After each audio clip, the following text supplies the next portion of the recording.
Now the Russian occupiers are looking for weak spots of the Ukrainian defenders to concentrate their forces. This was reported by the Ukrainian officer of the 59th Separate Motorized Infantry Brigade named after Yakov Hanuch Serge Saxy. According to him, the Puvo and Kurakov directions are the hottest, but we shouldn't reduce our attention to other areas because the enemy is cunning and always looks for weak spots to concentrate their forces. Last Saturday and Sunday, after long infantry assaults, there were powerful attacks using equipment in the Pokrovsky direction over these 2 days.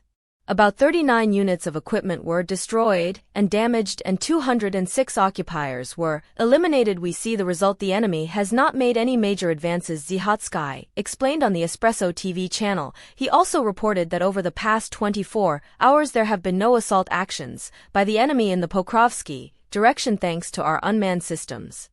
Flight masters, we managed to destroy T-72 and BMP-2 tanks despite the fact that the enemy did not conduct any assault offensive actions today. We continue to operate successfully during these 24 hours. The defense forces destroyed many Russian command posts and equipment behind enemy lines. The skill of our fighters and their morale are always at a high level, especially when there are the necessary means to fight the enemy. Added.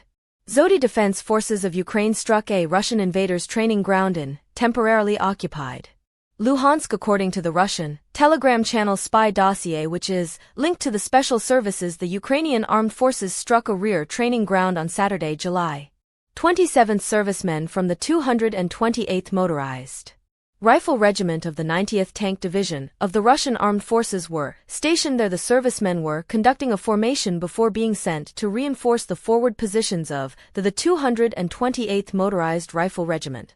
In the area of the settlement of Cayman, the strike was carried out using H-type ballistic missiles, the channel writes. According to the channel's authors, as of Saturday evening, Russian losses amounted to 19 dead, 71 wounded. Ukrainian troops usually only use the ATACMS missiles, which come from American stocks, against high-value targets. It is possible that the cluster of troops near Luhansk had previously been detected by a reconnaissance drone.